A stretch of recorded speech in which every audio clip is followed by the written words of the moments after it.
আজকে আমি একটা ইউনিক আর্টওয়ার্ক করতে চলেছি, তোমাদের সাথে শেয়ার করব। প্রথমেই আমি একটা স্কাই রঙের A4 পেপার নিয়ে নিয়েছি। এর উপর আমি একটা সুন্দর ড্র করে নেব। কী ড্রয়িং করেছি দেখবে?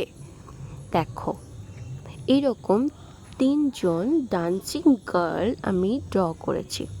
তোমরা ভালো করে দেখে ধীরে ধীরে জিনিসটাকে বানাতে পারো। প্রথমে পেন্সিল দিয়ে করবে, তারপরে স্কেচ পেন দিয়ে বা যে কোনো কালো রং দিয়ে এইভাবে ফিল আপ করে নেবে। দেখো, ড্রেসের অংশগুলো আমি ফাঁকা রেখেছি। এগুলোকে আমি কিভাবে ভরাট করব দাঁড়াও দেখাচ্ছি।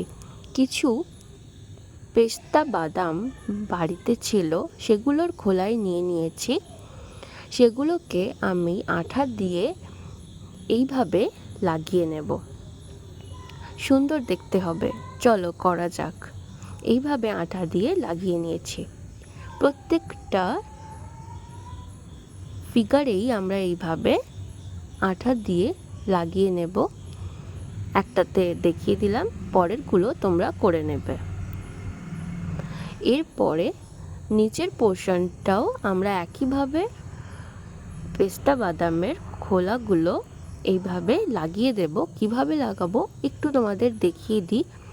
নিচ থেকে শুরু করবে, তাহলে সুবিধা হবে। এইভাবে আঠা দিয়ে প্রথমে লাগাবে একটা, তারপর তার উপরে একটু টাচ করে অন্যটা লাগাবে। প্রথমে এক লাইন বরাবর লাগাবে, তাহলে সুন্দর হবে দেখতে। তোমরা চাইলে নিজেদের মতো লাগাতে পারো। এইভাবে আমি 3টে পরপর লাগিয়েছি, তারপর আমি অন্যগুলো একইভাবে করেছি। প্রথমটা করা হয়ে গেল, দ্বিতীয়টা চলো করে নিই। আর একইভাবে দেখো, তৃতীয়টাও করে নিলাম। তোমাদের কেমন লাগলো অবশ্যই কমেন্টে জানাও, আর তোমরা কিভাবে করেছো সেটাও আমাকে জানাও। আর চ্যানেলে যদি নতুন হয়ে থাকো তাহলে কিন্তু সাবস্ক্রাইব করতে ভুলবে না, কারণ আমরা সবাই আর্টকে ভালোবাসি, তাই আর্টওয়ার্কের সাথে আছি। দেখা হচ্ছে পরের ভিডিওতে।